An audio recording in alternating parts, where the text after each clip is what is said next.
तो हमारा टॉपिक है SQL RDBMS कॉन्सेप्ट। इसके अंदर हम लोग आज क्या है कि SQL के अंदर रिलेशनल डेटाबेस मैनेजमेंट सिस्टम के अंदर जो SQL के जो कंसेप्ट हैं डिफरेंट तरह के, उन कंसेप्ट को हम लोग आज पढ़ेंगे कि RDBMS के अंदर कौन कौन से SQL के कंसेप्ट को यूज़ किया जाता है और RDBMS और SQL का आपस में क्या बेसिकली लिंक है।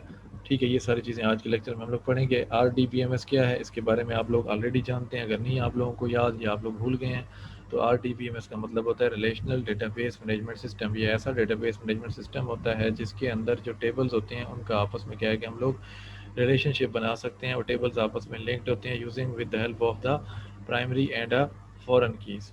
ठीक है, डिफरेंट तरह के modern database systems such as Microsoft SQL server, IBM की DB2, Oracle, MySQL and Microsoft Access basically follows the relational database management system architecture. तो ये बेसिकली जो रिलेशनल डेटाबेस मैनेजमेंट सिस्टम है, ये वो सिस्टम होता है, ये वो डेटाबेस होती है जो कि रिलेशनल मॉडल को फॉलो करती है। और ये जो रिलेशनल मॉडल था ये किसने प्रेजेंट किया था, इसका आइडिया किसने दिया था, ये डॉक्टर EF कॉर्ड ने तकरीबन मतलब जो है ले अपना कह लें कि लेट और अर्ली क्या कहते हैं उसमें 1970s के अंदर उसने इसका आइडिया दिया था। बाद में फिर आप लोगों को कल मैंने बताया थी ये चीज़ कि IBM ने इस मॉडल को क्या है कि इम्प्लीमेंट किया था, फिर ओरेकल मंजर आम पे आया था, फिर इसके बाद इसी तरीके से बाकी डेटाबेसेस जो है ना वो मंजर आम पे आना स्टार्ट हो गई थी। तो ये चीज़ यहाँ तक आप लोगों को क्लियर होगी। Now the next concept is basically what is basically a table. अब यहाँ पे देखें आप लोगों के सामने टेबल आप लोगों को शो हो रहा है। टेबल के बारे में आप लोग ऑलरेडी पढ़ चुके हैं, तो थोड़ा बहुत इसको चलो रिवाइज कर लेते हैं। अब नीचे एक डेटा आप लोगों को शो हो रहा है, ठीक है, ये टेबल की सूरत में स्टोर है। यहाँ पे क्या है, रोज एंड कॉलम्स हैं, ठीक है। तो data in the relational database management system is stored in the database objects which are basically the tables. तो डेटाबेस के अंदर डिफरेंट तरह के ऑब्जेक्ट्स होते हैं, जिनमें से एक ऑब्जेक्ट कौन सा है, टेबल्स हैं। The table is the collection of related data entries and it contains the columns and the rows. तो जो टेबल होता है, टेबल के अंदर क्या होता है, डेटा स्टोर हम करते हैं, और वो जो डेटा होता है वो किस में स्टोर होता है, आप लोगों के रोज के अंदर स्टोर होता है। और जो टेबल के अंदर आप लोगों का रोज एंड कॉलम की बेसिकली कम्बिनेशन होती है। जो इंटरसेक्शन होती है रो एंड कॉलम की, जो इंटरसेक्शन होती है वो क्या कहलाती है, सेल कहलाती है। बेसिकली उस सेल के अंदर आप लोग डेटा को स्टोर करते हैं। Remember that a table is most common and the simplest form of data storage in the relational database. Relational database के अंदर जो मोस्ट कॉमन और जो सिंपलेस्ट फॉर्म है डेटा को स्टोर करने के लिए, वो कौन सी है, वो टेबल्स है।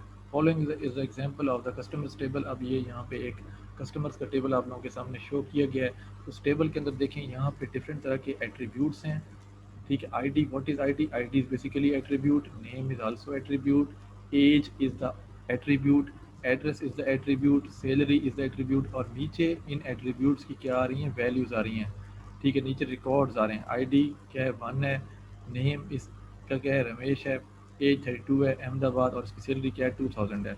किसी के ID 2 है, फिर इसी के नेम यहाँ पे आ रहा है, फिर इसका एज आ रही है, फिर एड्रेस दिल्ली आ रहा है, फिर इसी की उसकी सैलरी आ रही है 1500 रुपीज़, ठीक है। तो ये यहाँ पे क्या आ रहा है कि आप लोगों के पास एट्रीब्यूट्स होते हैं, और उन एट्रीब्यूट्स की रोज़ के अंदर या फिर उस कॉलम के नीचे जो सेल होता है उसमें उस एट्रीब्यूट की क्या है कि वैल्यू बेसिकली आएगी, ठीक है। तो हर एक एट्रीब्यूट की देखें वैल्यूज़ होती हैं, ठीक है। ये अब एक इंस्टेंस है, मैं आप लोग इंस्टेंस के बारे में बताता था, ये पहली इंस्टेंस है। ये इंस्टेंस क्या है, ये किस एंटिटी की इंस्टेंस है, ये कस्टमर्स टेबल है या कस्टमर्स की एंटिटी है। उसकी कितनी इंस्टेंसेज हैं, यहाँ पे 7 इंस्टेंसेज आप लोगों को यहाँ पे शो की गई हैं। यहाँ पे कितनी इंस्टेंसेज शो की गई हैं, 7 इंस्टेंसेज, ठीक है। तो उसका डेटा भी आप लोगों को यहाँ शो हो रहा है। तो डेटा जो है हम वो टेबल्स में इस अंदाज में, इस फॉर्म में इसको हम स्टोर करते हैं। फील्ड क्या चीज़ है, फील्ड के बारे में आप लोगों को बताइए अभी बात। Every table is broken up into smaller entities called fields. कोई भी टेबल है ना, उसको हम लोग छोटी छोटी एंटिटीज़ में उसको हम लोग तोड़ सकते हैं, ठीक है। उसके अंदर डिफरेंट फील्ड्स हम लोग बना सकते हैं, उस टेबल को ब्रेक डाउन उस टेबल को किया जा सकता है। The fields in the customers table consist of the ID, name, age, address and salary. तो ये इसके बेसिकली फील्ड्स कहलाते हैं। ये वाले देख रहे हैं यहाँ पे, ये जो यहाँ पे आप लोगों को भी शो की, जिसकी हेडर रो, बेसिकली इसको हम हेडर रो भी बोलते हैं आसान अल्फाज में, कि ये ID, नेम, एज, एड्रेस और सैलरी, ये बेसिकली क्या है, इस टेबल के फील्ड्स हैं। इसको हम एट्रीब्यूट भी कहते हैं, इसको हम हेडर रो भी कहते हैं। ये बेसिकली कॉलम नेम्स भी हैं, ये कॉलम नेम्स भी हैं, और कॉलम्स के नीचे उन कॉलम्स की वैल्यूज़ आ रही होती हैं, एट्रीब्यूट्स की वैल्यूज़ आ रही होती हैं, तो ये बेसिकली फील्ड्स भी कहलाए जाते हैं। ये वाले ऊपर वाली हेड रो है, और इसको हम अपना क्या कहते हैं, ये एट्रीब्यूट्स भी बोलते हैं। A field is a column in a table that is designed to maintain specific information about every record in the table. तो फील्ड का काम यही है कि उसकी मदद से हम लोग टेबल के अंदर रिकॉर्ड्स को स्टोर करते हैं। व्हाट इज़ रिकॉर्ड और रो? रिकॉर्ड और रो क्या चीज़ है? रिकॉर्ड और रो एक ही चीज़ है। Record also called a row of data is each individual entry that exists in a table. For example, there are 7 records in the above customer table. Following is a single row of data or record in a customer table. तो basically रो और record basically एक ही चीज़ है। ये basically entry है, किसी भी कस्टमर के जो रिलेटेड इन्फॉर्मेशन है वो रो या रिकॉर्ड कहलाती है। अब जैसे कि यहाँ पे कस्टमर नंबर 1 है, ये इसका पूरा का पूरा क्या है, एक रो में उसका रिकॉर्ड स्टोर है। हम रिकॉर्ड किस में स्टोर करते हैं? रो में स्टोर करते हैं, रो। ठीक है, ये रो है पूरी कंप्लीट। ठीक है, तो ये हॉरिजेंटल फॉर्म में होता है। ठीक है, ये हॉरिजेंटल फॉर्म में इस अंदाज में। कॉलम क्या है? Column is basically a vertical entity. Column क्या है? वर्टिकल, वर्टिकल इस फॉर्म में होता है। ठीक है, अलॉन्ग योर एक्स एक्सेस, ये एक्स एक्सेस है ना, जैसे ग्राफ होता है प्लेन में एक्स और वाई एक्सेस होता है, ये एक्स एक्सेस के अलॉन्ग है। ठीक है, तो इसको अपना उसके बाद हमारे पास क्या है यहाँ पे, ये देखिए कॉलम शो रहा है। A column is a vertical entity in which a table contains all the information associated with the specific field in a table. For example, a column in a customer's table is address, which represents location description and would consist of following. अब यहाँ पे column क्या है? Column का purpose ये होता है, column basically आपका क्या है कि स्पेसिफिक फील्ड को रिप्रेजेंट कर रहा होता है। नल वैल्यू क्या है टेबल के अंदर? A null value in a table is a value in a field that appears to be a blank. तो आपके टेबल के सेल के अंदर जो एम्प्टी वैल्यूज होती हैं, ये जो ब्लैंक वैल्यूज होती हैं, उनको हम क्या कहते हैं? They are called a null values, which means that a field contains a null value. It basically says that a field which has no value, एक ऐसा फील्ड जो कि एम्प्टी होगा, जो ब्लैंक होगा, जिसके अंदर कुछ भी स्टोर नहीं होगा, खाली पड़ा होगा, उसको हम लोग क्या कहेंगे? That field is basically this, that field basically contains a null value. It is very important to note that a null value is different than a zero value or a field that contains spaces. तो बच्चे यहाँ पे point याद रखना है कि जो null value होती है ना, वो उसका मतलब ये नहीं होता कि ज़ीरो आपने लिखा हुआ है। ज़ीरो बेसिकली आप लोगों का एक इंटीजर है। ठीक है, आप लोगों को उसकी ज़ीरो की वैल्यू होती है, बेसिकली ज़ीरो एक वैल्यू है। या जब आप लोग कहते हैं ना कि मैंने स्पेस दे दी है, स्पेस की भी वैल्यू होती है। ज़ीरो और एम्प्टी स्पेस जो होती है, और क्या है कि नल, इनके दरमियान डिफरेंस है।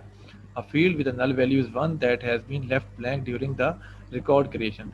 बेसिकली नल वैल्यू वो वाला फील्ड होता है कि जिसके अंदर आप लोग रिकॉर्ड को स्टोर ही नहीं करते, मतलब उसको आपने खाली छोड़ दिया। ठीक है, उसके बाद हमारे पास नेक्स्ट चीज़ है एसक्यूएल कॉन्स्ट्रेंट्स। एसक्यूएल में कुछ रूल्स होते हैं, बेसिकली इसको हम कॉन्स्ट्रेंट बोलते हैं। कुछ रूल्स होते हैं, उनको क्या कहते हैं? कॉन्स्ट्रेंट।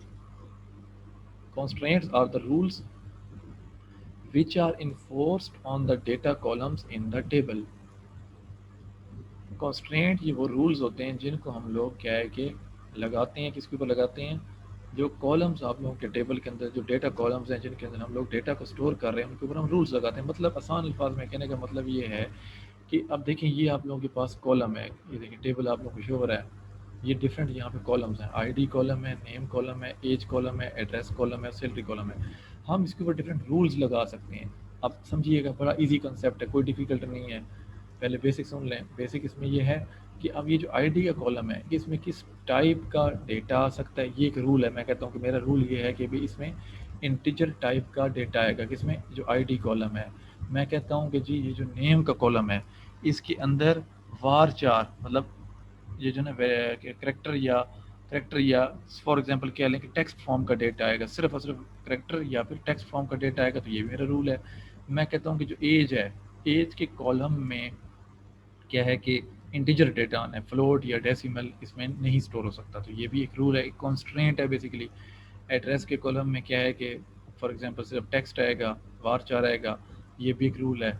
सैलरी के कॉलम में मैं कहता हूँ कि यहाँ पे हम लोग फ्लोटिंग पॉइंट या डेसिमल पॉइंट में डेटा को स्टोर कर सकते हैं, तो ये भी एक कंस्ट्रेंट है। तो डिफरेंट तरह के हमारे पास कंस्ट्रेंट हैं जो कि हम डेटा के ऊपर हम लोग अप्लाई कर सकते हैं। फॉर एग्जांपल बात कर रहा हूँ कि इस कॉलम के अंदर नल वैल्यूज़ आ सकती हैं या फिर नहीं आ सकती, ये भी एक कंस्ट्रेंट है। हम ये भी कॉन्स्टेंट डाल सकते हैं कि डिफ़ॉल्ट वैल्यू आ सकती है या नहीं आ सकती, कोई डिफ़ॉल्ट अगर हमने सेट किया है। तो चलें मज़ीद इसको हम एलोबरेट करते हैं कॉन्स्टेंट्स को। These constraints are basically used to limit the type of the data that can go into the table. तो ये constraint क्या करते हैं, ये constraint आप लोगों के लिए एक समझ लें कि सिलेक्शन कर देते हैं, ये constraint इन्फोर्स कर देते हैं भी कौन से टाइप का डेटा जो है ना वो टेबल के अंदर स्टोर किया जा सकता है। That ensures the accuracy and the reliability of the data in the database. In constraints की मदद से हम लोग जो डेटा स्टोर कर रहे हैं टेबल के अंदर उसकी एक्यूरेसी और रिलायबिलिटी को क्या है कि इंश्योर करते हैं। Constraints could be column level और अ टेबल लेवल। तो ये जो कॉन्स्ट्रेंट्स हैं ये कॉलम लेवल पे भी सेट किए जा सकते हैं कॉलम के ऊपर, और अगर हम चाहें तो इन कॉन्स्ट्रेंट्स को हम लोग टेबल्स के ऊपर भी सेट कर सकते हैं। Column level constraints are applied only to one column, one by one मतलब कॉलम पे अप्लाई किए जाते हैं। ठीक है, एक कॉलम पे अप्लाई करेंगे, दूसरे पे, तीसरे पे, इसी के से। Whereas the table level constraints are apply to whole table. मतलब कहने का ये है कि हम ये भी कर सकते हैं कि कॉलम लेवल का मतलब ये है कि हम वन बाई वन चाहें तो किसी टेबल के अंदर किसी एक कॉलम पे अप्लाई भी कर सकते हैं। हम कहेंगे किसी एक कॉलम में स्पेसिफाई कर देंगे उस टेबल के ऊपर ये जो ना फला फला कॉन्स्ट्रेंट्स अप्लाई होंगे। हम एक जनरल कॉन्स्ट्रेंट भी एज अ जेनेरिक फॉर्म में एज अ होल समझते हैं ना, एज अ होल भी हम अप्लाई कर सकते हैं टेबल्स के ऊपर। हम कहें कि पूरे के पूरे टेबल के ऊपर ये वाला कॉन्स्ट्रेंट अप्लाई होगा कि सारे के सारे कॉलम्स जो है ना उनके अंदर ये वाला कॉन्स्ट्रेंट फॉलो करना है। ठीक है, ये भी हम कर सकते हैं। Following are basically the commonly used constraints that are available in the structured query language। यहाँ पे कुछ constraint हैं जो कि most commonly इस्तेमाल किए जाते हैं structured query के अंदर। जैसे कि उनमें से एक most common है not null। not null not null constraint क्या करता है कि जिस कॉलम के ऊपर हम not null रूल लगा देंगे या जिस कॉलम के ऊपर हम not null constraint लगा देंगे उस कॉलम के अंदर कोई null वैल्यू स्टोर यूज़र नहीं कर सकेगा। जब आप उस कॉलम के ऊपर null constraint आपने लगा दिया है और फिर आप उसके अंदर डेटा स्टोर नहीं करते तो आप लोगों को क्या है कि आपकी डेटाबेस या रिलेशनल डेटाबेस मैनेजमेंट सिस्टम आप लोगों को क्या है कि एरर देगा। वो आपको कहेगा कि भाई यहाँ पे नॉट नल का कंस्ट्रेंट लगा हुआ है, लिहाजा इसमें डेटा स्टोर करना मैंडेटरी है। इसका ऑपोजिट क्या है, नल कंस्ट्रेंट। नल अलाउ हम कर देते हैं, हमारी डिफरेंट सिचुएशंस हैं, हम ऐसा करते भी हैं। मोस्ट कॉमनली हम ये चीज़ करते हैं कि हम नल वैल्यूज़ को टेबल्स की कॉलम के अंदर बाद अलाउ कर देते हैं। हम कहते हैं कि ठीक है यहाँ पे ना नल वैल्यू आ सकती है, लेकिन नल वैल्यूज़ अलाउ बेसिकली नहीं करनी चाहिए। डिफ़ॉल्ट कॉन्स्टेंट क्या करता है, default constant it provides a default value for a column when none is और नल इज़ स्पेसिफाइड। अब देखें हम बाज़ औक़ात डिफ़ॉल्ट वैल्यू को भी स्पेसिफाई करते हैं। हम कहते हैं कि देखें इस सेल की ना कोई सेल है फॉर एग्जांपल जिसमें हम डेटा स्टोर कर रहे हैं, कोई रिकॉर्ड है उसमें, कोई रो है उसके अंदर हम रिकॉर्ड स्टोर कर रहे हैं, तो उस रो के किसी सेल के अंदर यूज़र जो है ना अगर डेटा इंसर्ट नहीं करता तो बाय डिफ़ॉल्ट वहाँ पे हम लोग क्या स्टोर कर दें ऑटोमेटिकली, मतलब क्या स्टोर हो। अब इसकी चलो एग्जांपल, छोटी सी एग्जांपल देता हूँ। अब फॉर एग्जांपल मैं आप लोगों को कहता हूँ कि ना आप लोग ऐसे करो कि एक डॉक्टर्स का टेबल बनाओ, उसमें डॉक्टर्स की इंफॉर्मेशन स्टोर करो। अब हर डॉक्टर का डेजिग्नेशन क्या होता है, मतलब कोई भी बंदा है अगर वो डॉक्टर है तो उसका बच्चे डेजिग्नेशन क्या है, डी आर, डॉक्टर है ना, डी आर उसका डेजिग्नेशन है। अब हर बंदे के साथ जो कि डॉक्टर है उसके साथ डी आर स्टोर हम लोगों ने बेसिकली डेटाबेस में स्टोर करना है। एक डेजिग्नेशन का कॉलम है, उस कॉलम के अंदर हम लोगों ने डी आर को भी साथ साथ हर बंदे के हम लोगों ने सेव करना है। अब देखिए बजाय इसके कि मैं हर बंदे के साथ डी आर लिखूँ, बार बार टाइप करूँ, मेरा टाइम वेस्ट होगा। मुझे मालूम है, मुझे पता है कि भाई तमाम पर्सन्स जिनका मैं डेटा टेबल के अंदर स्टोर करवा रहा हूँ वो सारे के सारे डॉक्टर हैं। बजाय इसके कि मैं सबके साथ डी आर बार बार लिखूँ, मैं क्या करूँगा कि जो डेजिग्नेशन का कॉलम होगा उसका जो डिफ़ॉल्ट कॉन्स्ट्रेंट है उसके अंदर मैं क्या कर दूँगा, उसके अंदर मैं डी आर लिख दूँगा।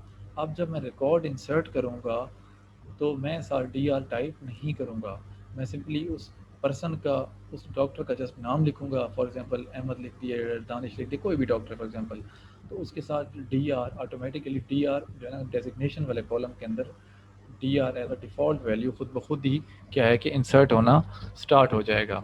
ठीक है, उसके बाद यूनिक एक कॉन्स्ट्रेंट है। यूनिक कॉन्स्ट्रेंट क्या करता है, यूनिक कॉन्स्ट्रेंट ये चीज़ इंश्योर करता है कि तमाम वैल्यूज़ हैं कॉलम के अंदर। एक कॉलम जो आपके होते हैं, एक किसी भी कॉलम की बात अगर हम करें तो उस कॉलम के अंदर जितने भी वैल्यूज़ स्टोर पड़ी हैं वो सारी की सारी यूनिक हैं। मतलब वो क्या है कि डुप्लीकेट नहीं है, कोई वैल्यू उसके अंदर रिपीट नहीं हो रही। जैसे कि आईडी कॉलम अभी हम देखा था, आईडी कॉलम मोस्टली क्या है कि आप लोगों के पास यूनिक ही होता है।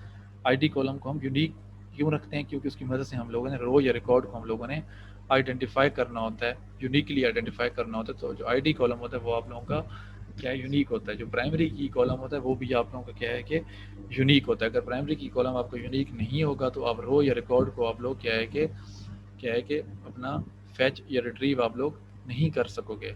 ठीक है, उसके बाद प्राइमरी की सिंपल सी की आप लोगों को पता है ऑलरेडी, ये पता है, ये प्राइमरी की बेसिकली कॉन्स्ट्रेंट है। तो प्राइमरी की बेसिकली क्या करती है, जस्ट इतना बता रहा हूँ, वो ये करती है कि वो रो या रिकॉर्ड को टेबल में आइडेंटिफाई करती है। जो प्राइमरी की कॉलम होगा वो यूनिक होगा, उसमें कोई रेपिटेशन नहीं होगी, कोई नल वैल्यूज़ नहीं आएंगी। ठीक है, तो इसकी मदद से हम लोग क्या करते हैं, डेटा को आइडेंटिफाई करते हैं। फॉरेन की क्या होती है, इसके बारे में आप लोगों को पता है। जब हम लोग रिलेशनशिप बनाने की कोशिश करते हैं दो टेबल्स के दरमियान, जब हम लोग रिलेशनशिप अचीव करने की ट्राई करते हैं तो हम लोग क्या करते हैं, एक टेबल की प्राइमरी की दूसरे टेबल में जब हम जाके रेफ़र कर देते हैं तो वो वहाँ पे प्राइमरी की क्या बन जाती है, वहाँ जाके फॉरेन की बन जाती है। ठीक है, तो इंडेक्स भी एक कॉन्स्ट्रेंट है। हम बाज़ कॉलम्स को इंडेक्स की जो क्या है कि वैल्यू इंडेक्स बेसिकली मेंशन कर देते हैं, कि स्पेसिफाई कर देते हैं कि ये बेसिकली क्या है कि इंडेक्सेस हैं। तो इनकी मदद से डेटा को डेटाबेस में से बहुत क्विकली हम लोग क्या है कि अपना रिट्रीव कर सकते हैं। नॉट नल कॉन्स्टेंट के बारे में आप लोगों को बता दिया, ये अब सारी डिस्क्रिप्शन बेसिकली यहाँ पे ना दे रहा है। अभी हम इसको क्रिएट करके देखते हैं। ठीक है, छोटी सी क्यूरी अभी हम करके देखते हैं।